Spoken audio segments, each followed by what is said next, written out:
Hi everyone, it's Don and I hope you're having a fantastic day. Well, as predicted, with Canada saying no cruise ships until February of 2022, till the end of February, this is a devastating blow to some of the towns in Alaska.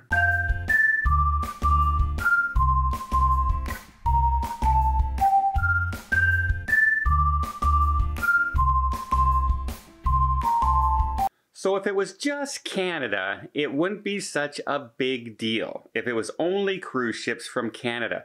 But this will affect any cruise ships trying to get from LA, trying to come over from Japan, trying to come just up from Seattle, because according to the registry, you need to have a foreign port stop.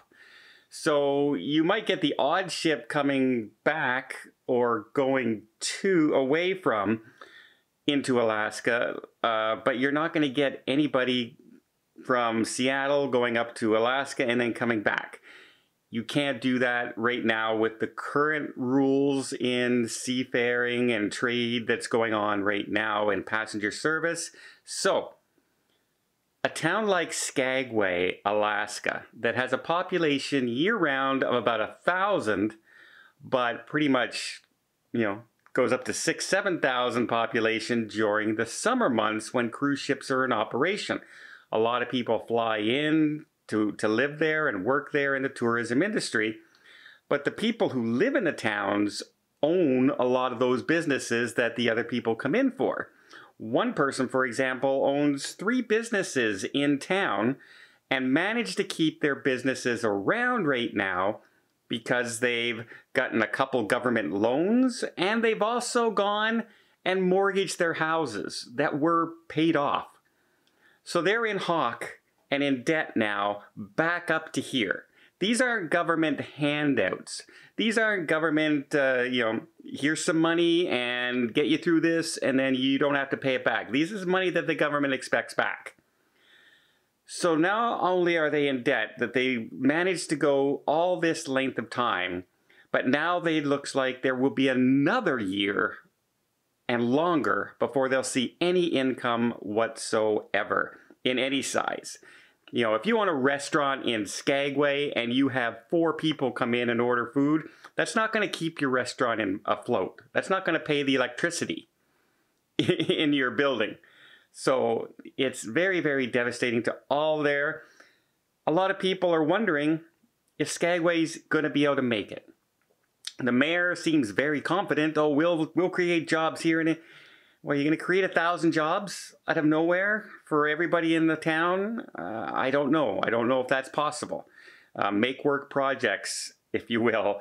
But can you imagine, in an interview, a person said that they already know 10 people who are getting ready to go or who are planning to leave in the next few weeks now that this has come out, this announcement by Canada.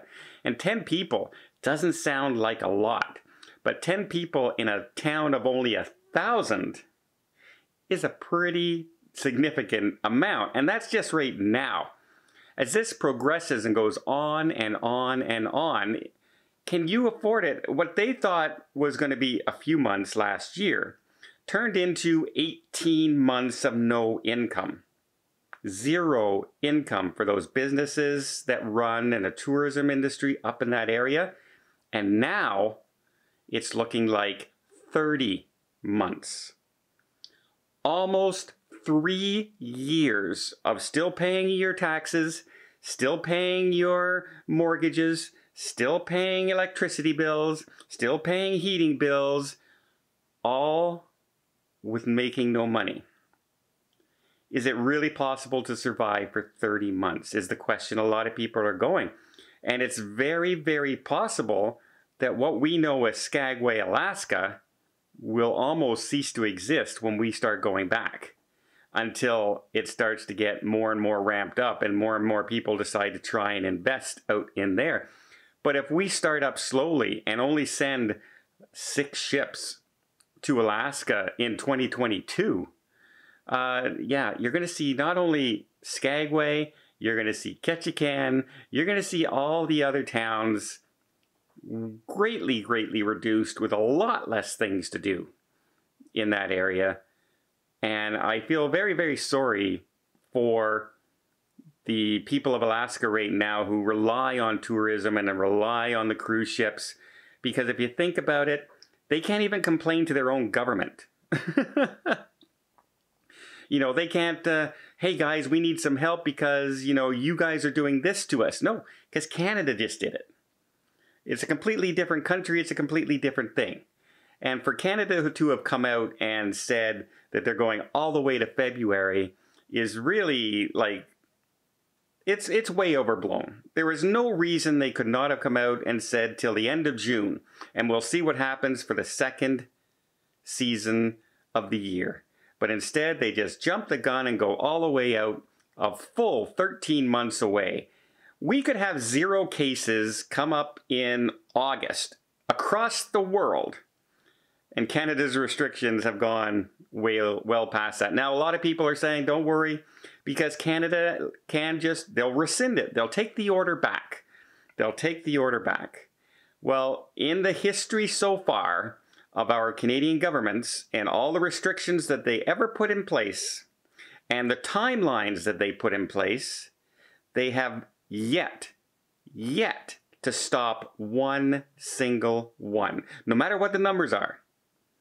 So if they put in a 60-day stay-at-home order, it stays in place for 60 days. It doesn't matter that after 10 days, it went back to the way it was before. All the numbers showed exactly the same it was. It wouldn't matter.